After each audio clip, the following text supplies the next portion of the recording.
Alors, nous allons passer au prochain intervenant du Centre québécois du droit de l'environnement et nous recevons Maître Jean Barry, docteur en droit et administrateur. Vous avez 10 minutes pour votre présentation. Bonjour. Merci aux parlementaires, aux membres de la Commission d'avoir accepté la demande du Centre québécois du droit de l'environnement d'être entendu. Mon nom est Jean Barry, je suis avocat, docteur en droit et un des 15 administrateurs bénévoles. Je le spécifie, le Centre québécois est composé tous d'administrateurs bénévoles. Pour ceux qui ne connaissent moins le Centre, je vais juste expliquer brièvement un peu sa mission, sa vocation. Depuis 1989, donc 25 ans déjà, le CQDE joue un rôle actif au sein de la société québécoise en intervenant dans les débats environnementaux importants qui animent l'actualité. Il participe aussi régulièrement aux consultations gouvernementales, comme aujourd'hui, portant sur diverses réformes législatives et réglementaires, ainsi que devant les instances judiciaires lorsque nécessaire. Vous avez peut-être entendu parler dernièrement, le CQDE s'est ainsi récemment présenté devant les tribunaux pour contester la légalité des autorisations environnementales concernant les forages à Cacouna, l'absence d'autorisation concernant ceux effectués sur Anticosti, ainsi que le refus de divulguer les produits contaminants utilisés par l'industrie des gaz de schiste. Depuis sa fondation, le CQDE dispense de l'information juridique à des citoyens et des groupes de protection de l'environnement, leur permettant de faire la lumière sur les dimensions juridiques des problèmes environnementaux auxquels ils font face, tout en les inscrivant dans l'atteinte éventuelle d'un développement qui soit durable.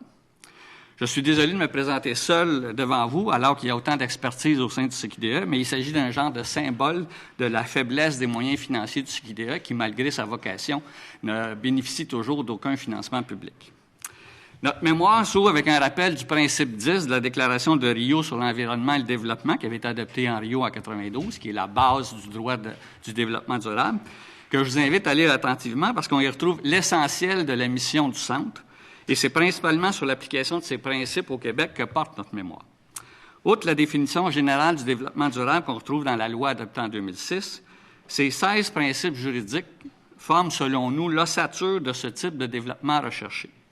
Dans un État de droit, et on vit heureusement dans un État de droit, ces principes juridiques novateurs à plusieurs égards doivent donc être transposés dans nos lois et règlements, particulièrement ceux qui sont antérieurs à l'adoption du principe du développement durable.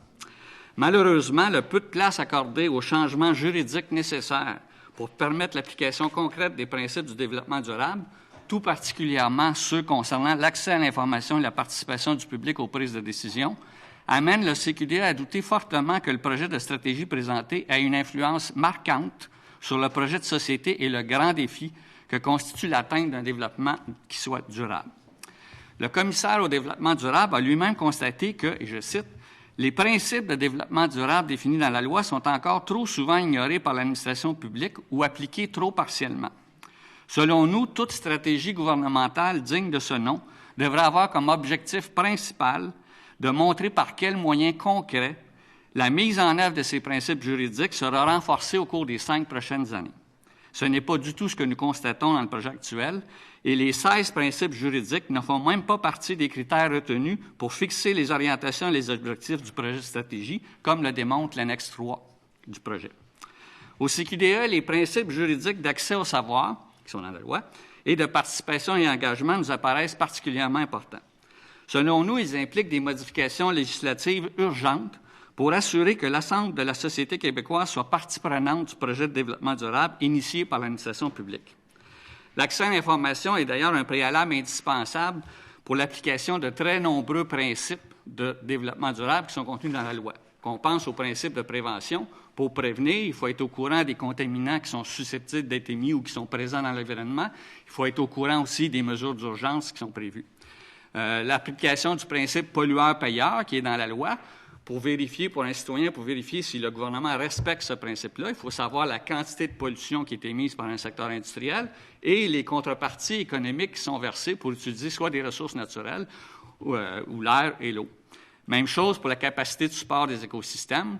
Comment un citoyen peut voir l'application de la capacité de support des écosystèmes s'il n'a pas l'information sur l'état de ces écosystèmes.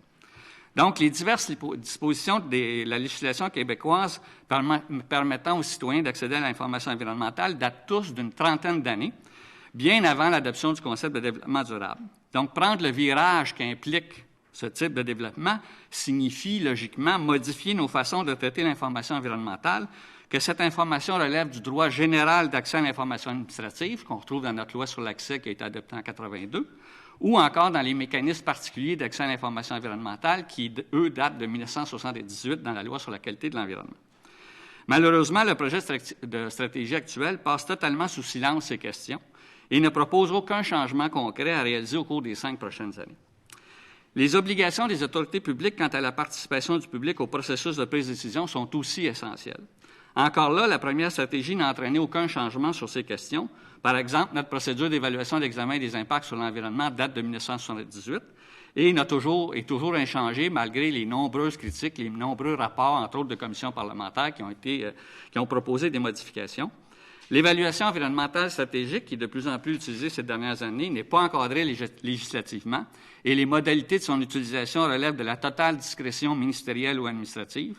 La population du Québec n'a aucune garantie juridique à savoir si elle sera consultée, par qui, de quelle façon.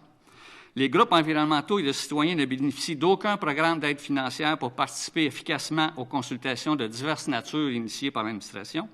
Et malgré les promesses entourant la création du Fonds vert en 2006, leur situation financière n'a jamais été aussi critique. Même si le travail du CQDA est clairement lié au développement durable et à ses principes, ainsi qu'à celui d'accès à la justice, sa mission ne jouit toujours d'aucune mesure de financement public. Or, rien dans le projet de stratégie actuel ne permet de penser que des avancées seront faites sur ces questions au cours des 5 prochaines années. D'ailleurs, la faiblesse de la consultation ciblée qui a entouré la rédaction de ce projet de stratégie, qui est abordé dans notre mémoire, mais que je vais passer rapidement ici, est d'ailleurs représentative, selon nous, du manque de volonté de mettre en œuvre pratiquement le principe de participation et d'engagement qui est prévu dans la loi sur le développement durable.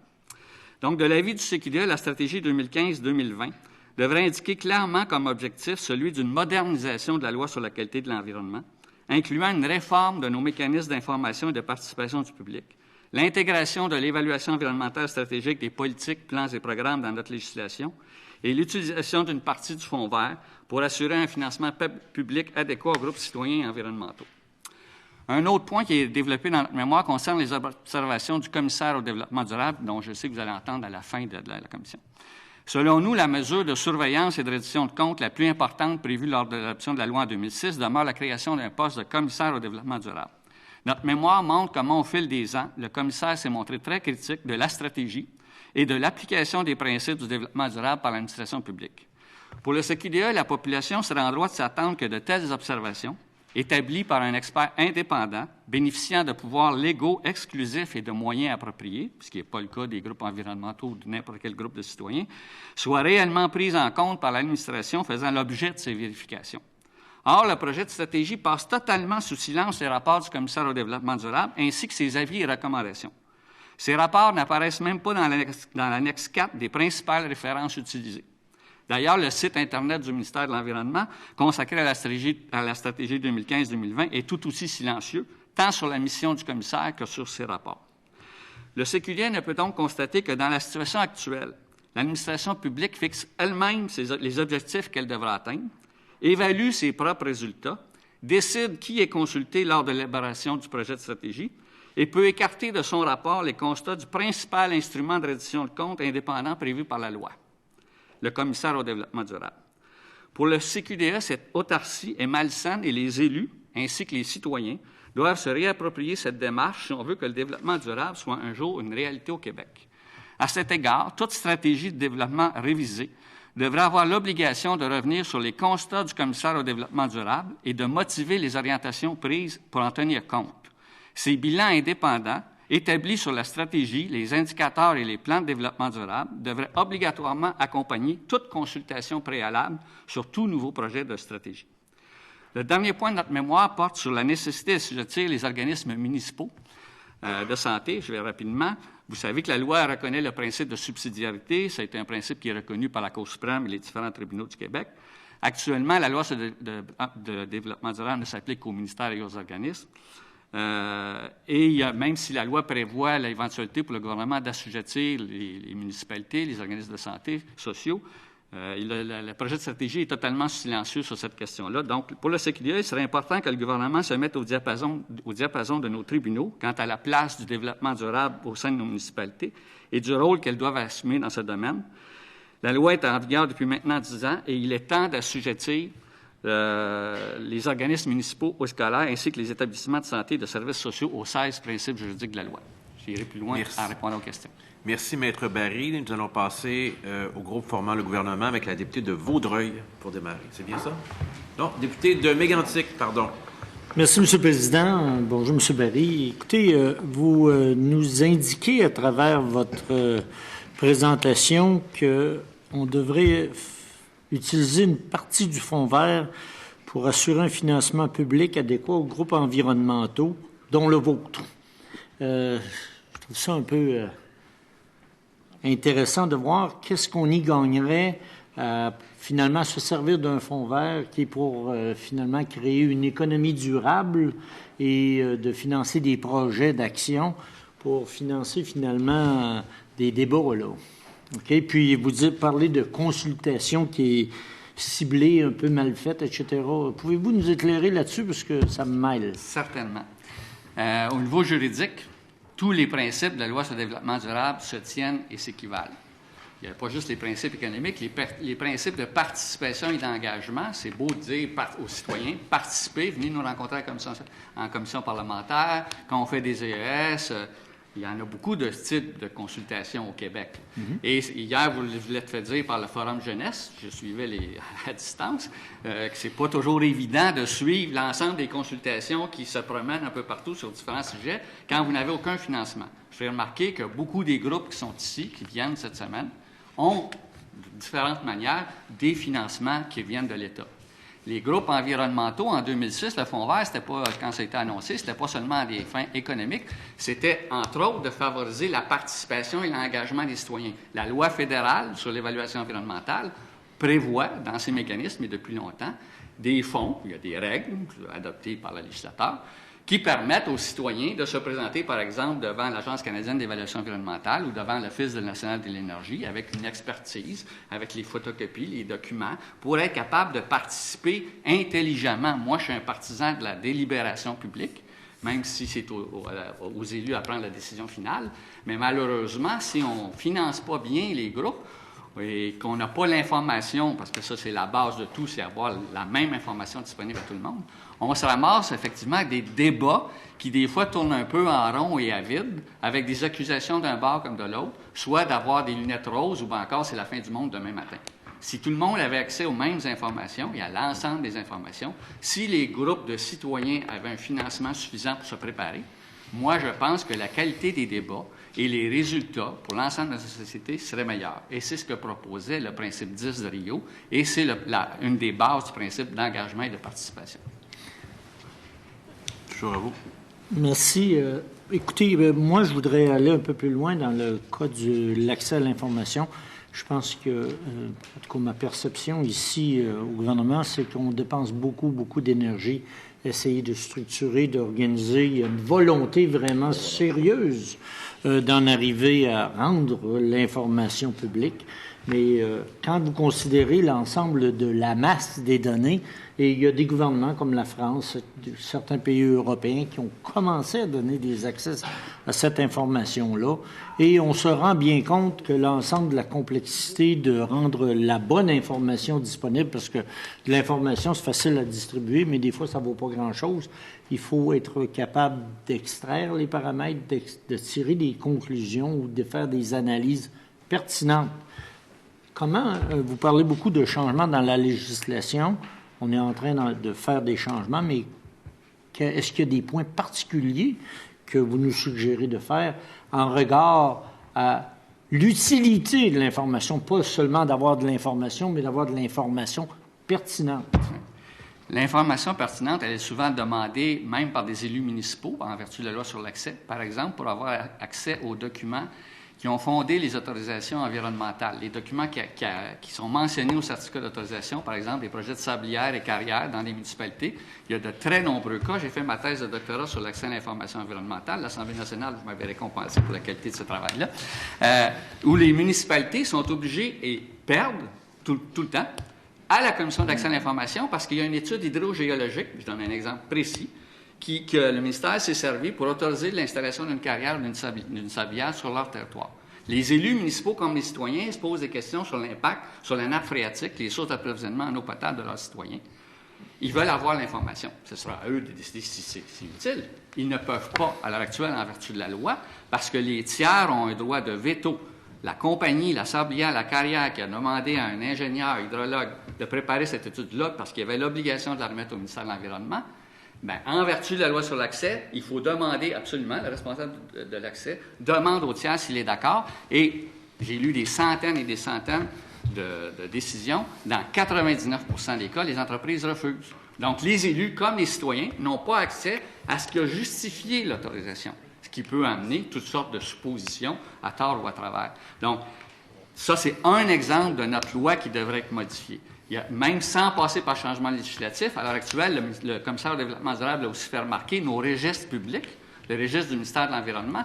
Sur un registre public, je peux voir qu'il y a eu un certificat d'autorisation qui a été accordé à une sablière dans telle municipalité. Mais si je n'ai pas de lien Internet, il faut que je fasse une demande d'accès à l'information pour l'avoir. Dans le dernier rapport annuel du ministère de l'Environnement, on montre que le ministère a reçu l'année dernière 12 000 demandes sur l'accès à l'information dans l'année. C'est énorme, mais ce qui est pire, il faut être plus efficace au sein de l'administration publique, c'est que la moitié de ces demandes-là ont été vérifiées et il n'y avait pas de document là-dessus. C'est énormément de temps et de gaspillage d'énergie. Et on pourrait faire pas mal d'autres choses, je suis certain, au sein du ministère. Quand, au niveau international, ce qu'on propose de plus en plus, c'est ce qu'on appelle la divulgation active de l'information. Donc, plus besoin de passer par des demandes.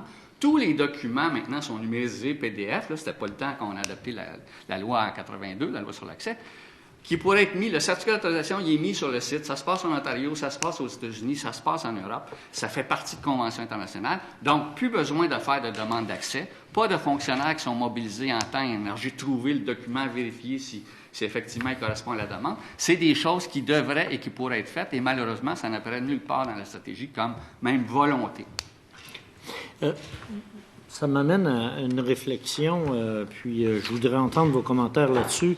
Vous avez parlé de pollueur-payeur. Je ne sais pas si vous vous rappelez, dans les années 80, avec la gestion responsable, le gouvernement américain avait créé un super fonds pour, en ramassant 50 sous la tonne pour tous les produits chimiques qui étaient produits aux États-Unis dans l'espoir de bâtir un fonds pour décontaminer l'ensemble des sites américains.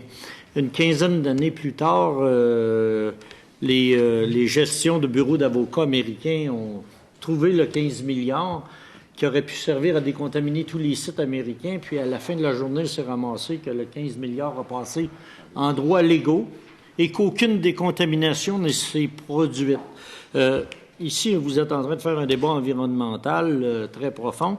Comment on pourrait se prévenir sur ce type de comportement-là? Vous qui êtes finalement... Bien, un exemple aux États-Unis, vous parlez des États-Unis, vous avez raison, aux États-Unis, les avocats...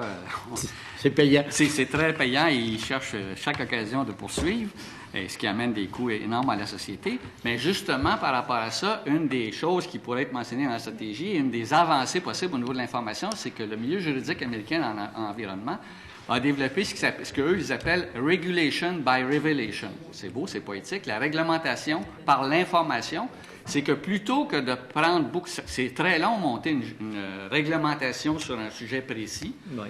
Surtout aux États-Unis, parce qu'il faut qu'ils prouvent là, des études scientifiques, un dit le contraire de l'autre. Et souvent, le temps que ça prend pour adopter la réglementation, c'est déjà rendu obsolète parce que l'industrie est rendue plus loin. Donc, on s'est dit... Et c'est très intéressant, ça donne de très bons résultats au niveau de la réduction de la pollution aux États-Unis dans les États où c'est adopté. Ce qu'on va faire, plutôt que l'État décide d'une réglementation, on va obliger les entreprises, toutes les entreprises, à divulguer un certain nombre d'informations sur les produits qu'ils utilisent, la quantité de déchets émis, etc. Et là, on va laisser les forces du marché, la société civile, ça peut être les actionnaires de la compagnie, ça peut être les assureurs des compagnies, les banquiers, les élus municipaux, qui se disent...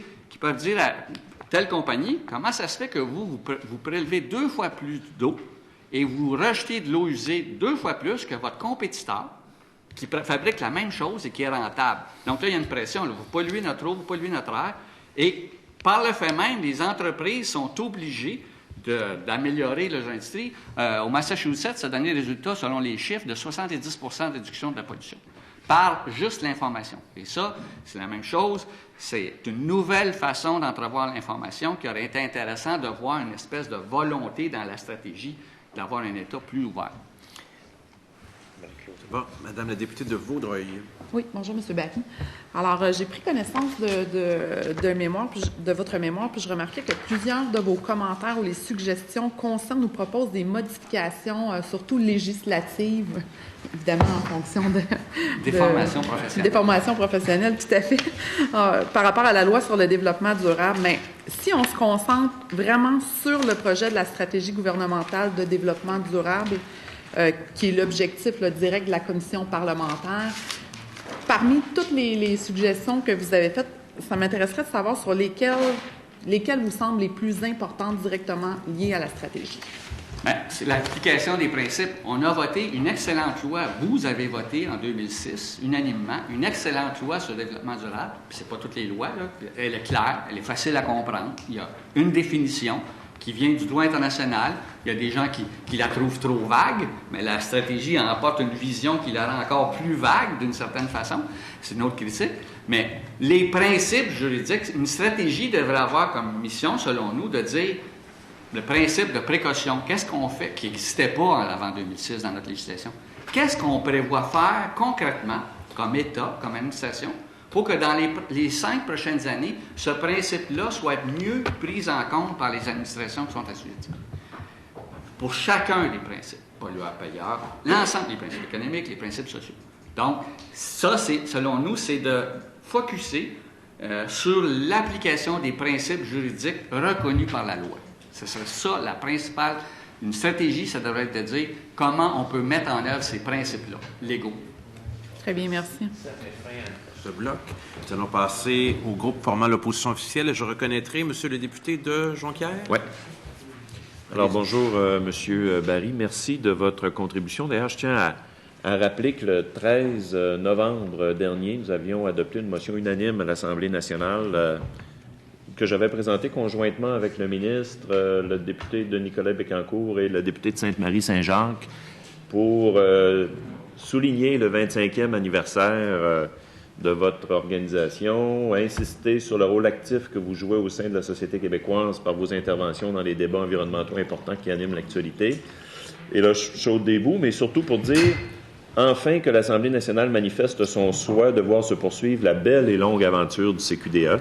Alors, c'est avec donc plaisir que nous, qui vous avions souhaité un bon 25e anniversaire, nous vous accueillons ici parce que votre contribution est extrêmement importante dans le débat de l'environnement, dans tous les débats qui touchent l'environnement au Québec. Et vous avez rappelé très justement là, les interventions que vous avez faites dans le dossier des forages à la hauteur de Kakuna dans le projet de TransCanada Énergie, évidemment. Maintenant, j'ai pas beaucoup de temps, puis écoutez, quand j'ai lu le mémoire, puis en vous entendant, je sais pas trop par quel bout prendre ça, parce que il y a évidemment beaucoup d'éléments, c'est touffu, c'est surtout très critique à l'égard de la stratégie. Depuis qu'on a commencé les travaux, vous êtes le groupe, à mon sens, qui arrivait avec le plus d'éléments critiques. D'autres font des suggestions. Mais écoutez, je ne veux pas trop longuement vous citer parce que je veux surtout vous entendre, mais quand vous parlez d'autarcie, à la page 12 du mémoire, là, c'est comme un cercle vicieux à l'intérieur même de l'administration publique. Quand vous parlez également de la nécessité d'élargir la stratégie à la page 15, là, de l'élargir au milieu de la santé, de l'éducation, aux municipalités. Et là, à la page 16, dans le milieu à peu près de votre deuxième paragraphe, dans votre conclusion, vous dites « Ces importantes lacunes nous font sérieusement douter que cette stratégie suscite l'intérêt et l'enthousiasme nécessaires chez la population pour mobiliser vers l'atteinte de l'immense défi que constitue une société qui se développe durablement, etc. » Écoutez, est-ce que, carrément, vous nous dites on envoie ça au recyclage, puis on recommence le travail au complet? Non. Ce qu'on dit, c'est que le développement durable, de toute façon, on ne l'atteindra pas dans les 5 prochaines années. On est tous conscients de ça. Il va y avoir d'autres révisions subséquentes, mais on ne pense pas, et on n'est pas le seul. Le commissaire au développement durable, je l'ai cité dans mon mémoire, a été très sévère sur la stratégie précédente, que ça n'amènerait nulle part. C'est plus sévère même que nous autres, et ça n'empêche pas à chaque année de faire des rapports pour améliorer les choses. Moi, je pense sincèrement, comme citoyen, là, pas seulement comme juriste, qu'il y a très peu de Québécois qui savent même l'existence d'un projet de stratégie, qui vont être enthousiastes à lire ça et qui vont se sentir interpellés. Bon, c'est une chose, ça s'obtient pas nécessairement d'un coup sec, mais c'est une chose sur laquelle il faut tendre, c'est que c'est pas seulement l'administration publique qui peut nous emmener vers le développement durable, il faut absolument que les citoyens, les entreprises privées, les groupes, tout le monde s'empare de cette démarche-là. Donc, il faut élargir, plus consulter en amont. Le projet de stratégie, on a parlé d'une consultation ciblée. Le CQDE n'en a jamais entendu parler. C'est impossible de savoir qui a été consulté. À l'avenir, à notre sens, ça devrait être une consultation très large à travers toutes les régions du Québec sur ce que devrait être une stratégie gouvernementale de développement durable pour les 5 prochaines années. Sur le caractère critique, quand on a 45 minutes en 5 ans pour parler d'un projet, c'est sûr qu'on ne vient pas juste seulement dire que vous êtes bon, beau et fin. On est un peu avocat du diable à notre façon. Donc, on vient souligner, il y a des bonnes choses dans la stratégie, entre autres l'intégration, ce qu'on dit aussi dans notre mémoire, l'intégration de la lutte au changement climatique, c'est essentiel dans toute stratégie de développement durable. On remarque par contre qu'on aurait pu aussi essayer d'intégrer l'autre grande convention internationale qui avait été adoptée en 1992 au moment de Rio, celle sur la diversité biologique, d'avoir intégré le maintien de la diversité biologique au Québec dans aussi tout l'ensemble de notre stratégie de développement durable. On sait que vous êtes spécialisé en droit du diable, hein, alors ça, je suis pas inquiet là-dessus. Maintenant, est-ce que je comprends bien que, dans le fond, vous dites c'est une stratégie, mais qui fait juste comme poursuivre celle qui se termine présentement, sur laquelle le commissaire au développement durable a été très critique. C'est comme faire plus de ce qui a marché plus ou moins, mais on continue dans ce sens-là, sans faire un saut qualitatif, je dirais, de la précédente stratégie par rapport à celle-là. Donc, vous dites, c'est les choses continuent comme elles ont toujours été, puis il n'y a rien d'extraordinaire. Effectivement, c'est ce que le commissaire du développement durable a constaté, c'est que la stratégie, il y avait peu de chances que la stratégie antérieure amène des résultats concrets, intéressants pour le développement durable au sein des ministères. Il a fait des propositions. À chacun de ses rapports sur les différents ministères, tous les ministères disent « oui, on est d'accord ». Mais on se rend compte qu'au moment de rédiger une nouvelle stratégie, on a écarté totalement ces critiques-là. Ça aurait été intéressant de voir. On a un commissaire indépendant qui a les moyens d'aller fouiller dans les différents ministères pour voir comment il les applique, les principes juridiques, les principes de la loi. Et on n'en parle pas du tout. Ça ne fait même pas partie des références. Les principes juridiques sont même pas non plus, font même pas partie de ce qui a soutenu l'élaboration de cette stratégie-là. C'est inquiétant comme citoyen et comme juriste. Les principes juridiques devraient être au centre de toute stratégie de développement durable, selon nous. Pour moi, il apparaît fondamental qu'au cœur même du développement durable, il y a l'accès à l'information. Il y a la participation publique. C'est un principe même du développement durable. Et là, vous avez un propos extrêmement critique également sur la loi d'accès à l'information. Vous en avez parlé tout à l'heure, par exemple, sur les 12 000 demandes, là, 50% des cas, ou à peu près, là, le ministère dit qu'il possédait aucun des documents demandés. Souvent, c'est plus on dirait que parfois c'est plus une loi de non-accès à l'information où d'abord et avant tout, l'administration publique va faire valoir des mesures dilatoires ou exceptionnelles pour pas répondre à la demande. Alors là, vous proposez un autre chantier ici et vous trouvez que dans la stratégie de développement durable qui nous est proposée devant nous, il n'y a rien. Je pense, vous dites même le silence total, là. J'ai lu ça dans votre mémoire, là, concernant l'accès à l'information. Alors là, il faudrait avoir un chapitre au complet dans la stratégie de développement durable sur l'accès à l'information. Il y avait, dans la précédente stratégie, une des orientations stratégiques s'appelait « Informer, innover, sensibiliser ». Et malgré tout, il n'y a pas eu aucun changement. Aujourd'hui, c'est disparu, on l'indique dans le mémoire. Si vous faites une recherche sur droit d'accès à l'information, droit à l'information, accès à l'information dans la stratégie, c'est même plus mentionné. On peut douter qu'il va y avoir des changements intéressants au niveau de l'accès à l'information, même si tout le monde parle de transparence au Québec. La transparence, ça exige certains changements législatifs et on ne sent aucune volonté de les faire à travers cette stratégie-là. Par où qu'on doit commencer à ce moment-là? Est-ce qu'on doit commencer par s'assurer que la stratégie va avoir ces préoccupations-là, ensuite lancer un chantier sur l'accès à l'information? Vous proposez également, d'abord et avant tout, à un moment donné dans votre mémoire, là, de modifier la loi sur la qualité de l'environnement. Alors là, il y a beaucoup de chantiers en même temps. Là, qu'est-ce que vous nous proposez en termes de séquence? Bien, théoriquement, depuis 2 ans, on nous annonce une réforme de la loi sur l'accès à l'information. Je sais que ce n'est pas le sujet de la commission, mais j'espère bien qu'il y a une réforme de la loi sur l'accès qui s'en vient. Si ça met fin au bloc, malheureusement, on poursuivra les échanges avec l'opposition, la deuxième opposition, ce député de Gros. Merci, M. le Président. Alors, M. Berry, dans votre mémoire, vous en avez d'ailleurs été tantôt, à la page 8, que le Fonds vert, en fait, pourrait assurer un financement public adéquat aux groupes environnementaux. Alors, quelles sont vos suggestions, en fait, à ce niveau-là? Est-ce qu'il y aurait des règles, vous pensez, qui pourraient être établies, en fait?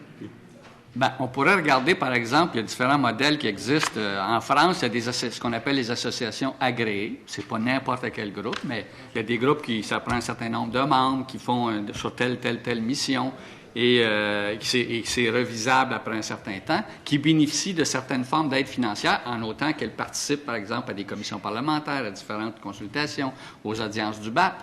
L'évaluation environnementale, la participation du public aux commissions du BAP, c'est quelque chose qui était dans la loi en 1978. C'est un article qui n'a jamais été mis en vigueur. Il n'y avait pas de fonds verts dans ce temps-là. Mais c'était prévu qu'il y aurait un fonds qui aiderait les citoyens qui veulent participer aux audiences publiques du BAP à se préparer, à consulter des experts ou juste faire des mémoires, là, puis les photocopier, etc. Il y a des coûts à ça, se déplacer, il y a des coûts à ça. Les entreprises, les fonctionnaires qui témoignent devant ces audiences-là sont tous payés sur leur temps de travail. Les dépenses de transport sont remboursées, c'est tout à fait correct. Mais un citoyen ordinaire, lui, il n'y a personne qui ne rembourse rien. Et après son travail le soir, il s'en va au BAP. Il expose son idée, son opinion, il a mis du temps. Et c'est normal, c'est les élus qui prennent la décision. Donc, les modalités, il y en a toutes sortes. En France, il en existe. Je l'ai dit tantôt, au Canada, la loi canadienne prévoit des modalités. L'Office national de l'énergie a d'autres genres de modalités. Mais à l'heure actuelle, les groupes environnementaux, vous allez en entendre cet après-midi, la plupart des programmes de financement ont été coupés. Le Fonds d'action sur le développement durable, SACET, on a fait, nous, des demandes à chaque année. Et on cadre jamais, parce qu'un groupe de droit de l'environnement, nous, on ne plante pas des arbres, on ne refait pas des bords de rivières. Ça va être financé. Mais nous, on explique la loi qui protège les arbres et les règlements qui protègent les bords de rivières. Mais donc, on n'est pas environnemental et c'est très difficile de trouver du financement public pour ce genre de mission-là. Mais quand on parle de Fonds vert, à l'époque, en 2006, je répète, mais une des vocations du Fonds vert, c'était, entre autres, de mieux financer les missions des groupes environnementaux. Et là, ça peut être les organismes de bassin versant. Les groupes environnementaux, c'est pas strictement Greenpeace ou des choses comme ça. Là. Les regroupements, les organismes de bassin versant, c'est des groupes environnementaux. L'environnement, c'est très vaste et il y a toutes sortes de gens qui le défendent et de toutes sortes de façons. Mais à l'heure actuelle, ce qu'on se rend compte, c'est le financement de ces groupes-là est dans une voie d'étranglement. Le commissaire, dans son rapport sur l'application de la loi de développement durable, dans son rapport 2013, recommandait d'actualiser certains des 16 principes. Alors, au regard, évidemment, de l'évolution des concepts de société, pour votre part, est-ce que certains de ces principes-là devraient effectivement être réévalués? C'est certain qu'il y a des principes qui... Bon, vous savez, la Déclaration de Rio sur l'environnement et le développement avait 27 principes. Au Québec, on en a conservé 16. Par exemple, participation et engagement, c'est formulé différemment du principe 10 qu'on a mis, nous, en entrée de... le principe de subsidiarité, ça peut s'appliquer aussi différemment. On a vu, c'est un principe novateur, principe de précaution. Il y a des débats énormes qui sont faits là-dessus en Europe principalement. On est une des rares législations en Amérique du Nord à avoir ça dans notre législation.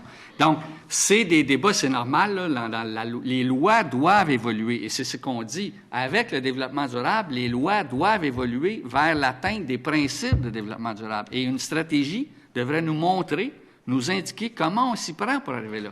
Quand on lit le projet actuel, nous, en tout cas, on ne voit pas vraiment l'application des 16 principes. Encore une minute. Okay. Donc, est-ce qu'on ne devrait pas, finalement, avant de revoir la stratégie, d'abord s'asseoir puis de revoir les 16 principes sur la base desquels la stratégie va être déployée? Bien, là, je pense que vous... Ben ouais. je pense qu'il y a plusieurs principes qui sont assez clairs.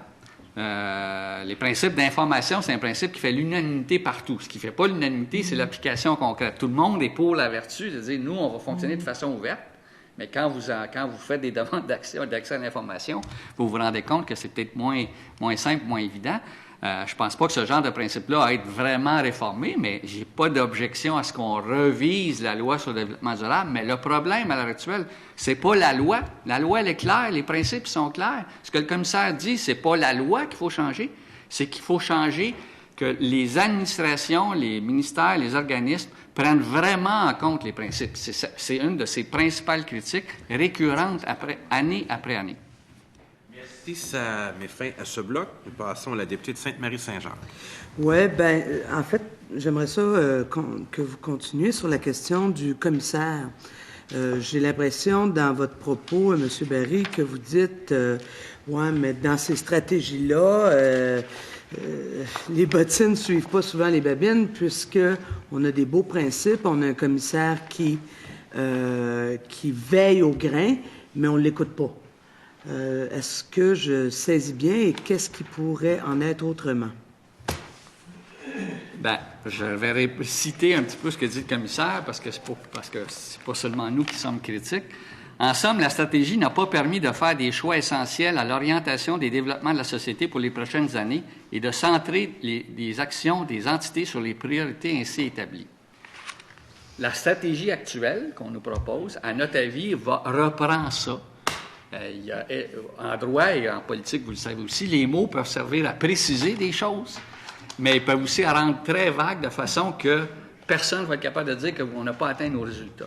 À notre avis, c'est pour ça qu'on a parlé de 9 langues administratives à certains égards. Je rappelle, hier, Mme Lauzon du Centre Conseil patronal de l'environnement québécois a fait remarquer qu'on a transformé la définition légale de développement durable par une vision, à 3.1, qui est très différente de ce que prévoit la loi.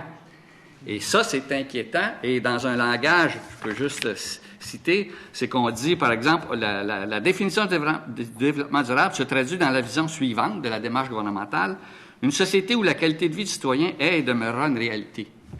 Ça a toujours été une réalité, la qualité de vie pour mon grand-père, pour nos enfants, peu importe le développement durable. Ça veut dire quoi? Une société responsable, innovatrice et capable d'excellence dans toutes ses réalisations. Ça aurait pu être un discours de Jean Lesage, de René Lévesque, ça peut être un discours de Stephen Harper, ça peut se retrouver dans le programme de n'importe quel des partis politiques ici. Ça peut avoir avec la définition légale du développement durable. Ça évacue totalement la vision à long terme, l'équité intergénérationnelle, la question des ressources finies. Ce qui a amené le développement durable, c'est qu'on s'est aperçu qu'on vivait tous sur une même petite boule et que les ressources étaient limitées un jour ou l'autre avec l'augmentation de la population, l'augmentation de la consommation. C'était pour ne plus fonctionner et il fallait trouver d'autres solutions. Tantôt, on a entendu des gens d'économie circulaire, mais il faut restreindre. Donc, il faut penser aux générations futures. Cette vision-là écarte la définition légale et c'est inquiétant. Pour terminer, 20 secondes.